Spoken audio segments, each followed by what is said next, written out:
Welcome to Talent on Tap. My name is Brendan Brown. I lead talent acquisition here at LinkedIn, and I am thrilled to welcome Erin Scruggs to the show. Welcome, Erin. Hi, Brendan. Thanks so much. I'm excited to be here. Tell us about what you do.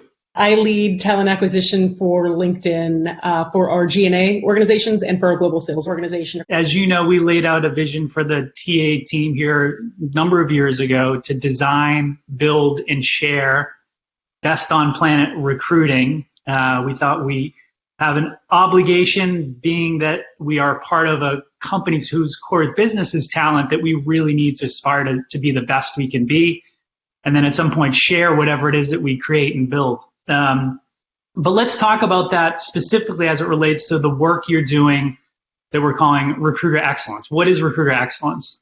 I think there's been an evolution of the function of recruiting. That's sort of what got me thinking about it. And when you and I got into recruiting, it was definitely more transactional. It was about, showing up with a piece of paper and a pen and understanding, hey, what are the needs of the rec? What skills do you want them to have? What companies do you want them to work for?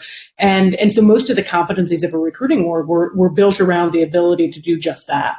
And I think the function has evolved massively over the past 3 years, 5 years, 10 years. And now it's this really strategic, talent-focused, business craft that people need.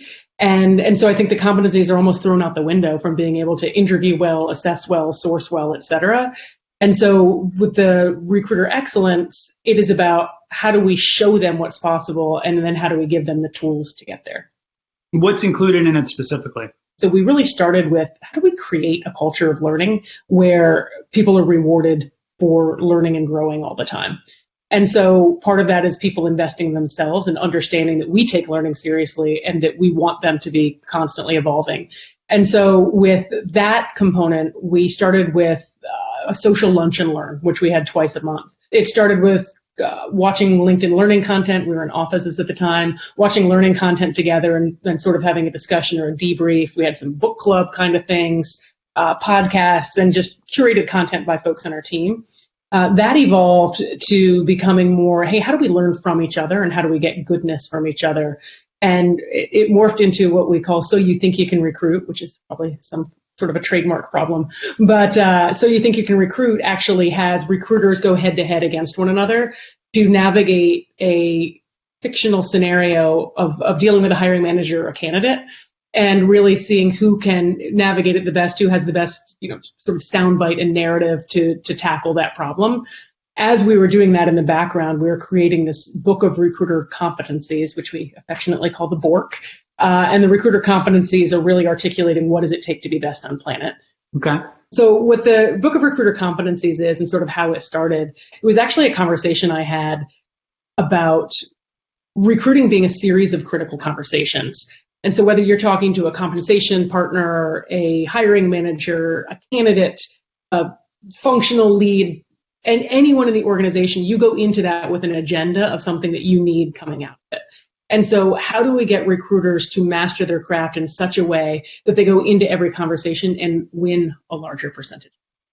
And so the competencies are really structured in a way that, for a series of conversations around diversity, inclusion, and belonging, you need this competency.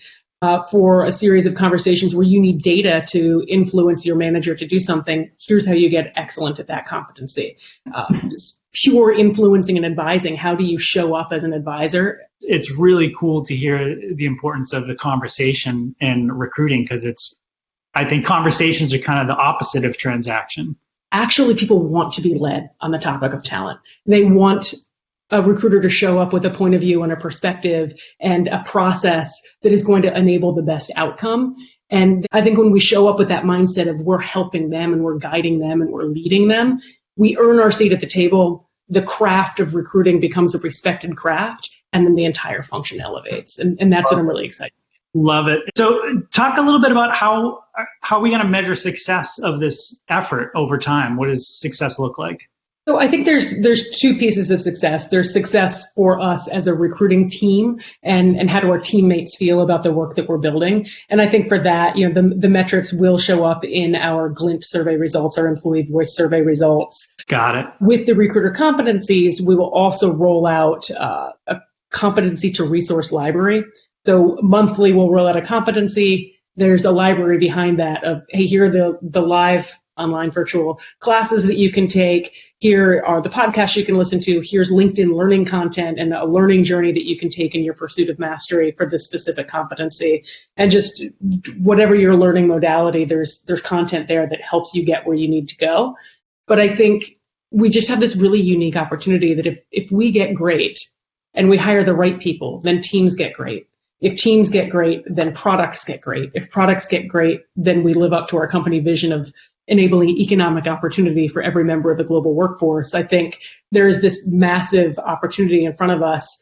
Just by doing our jobs well, we can change the course of LinkedIn and then LinkedIn's aspiration of changing the course of the world. So for those that are viewing this and thinking this sounds awesome, I wish I worked on a bigger recruiting team or for a bigger company that has a set of folks to help, advice to them, how they can either take advantage of this or get started on something similar? We are happy to share what we have done, and I think we've got some plans over the coming months to do that explicitly. I think creating a culture of learning is not about the size of your organization. It's about stating that as an explicit value and then marching to that value and making sure that you're showing up, leading with that value week over week, month over month, year over year. And then I would say leverage, borrow, deal, et cetera, from folks that are larger, that are doing it, that are willing to share. And I think that's something that we want people to make use of. So we will have you back in the subsequent months, probably starting in November or so, where we can share back a recruiter competency each month so we can get more sharing going. Now is the time to be in talent acquisition for all the reasons you're saying. It's a unique time for leadership. It's a call to leadership. And I think the work that you're doing is a big catalyst to help people on their way. So thanks for joining us, Erin. Look forward to having you back in November. Great. Can't wait. For all of those checking us out, leave some comments. We'd love to hear your thoughts or any ideas you have around recruiter excellence. See you next time on Talent on Tap.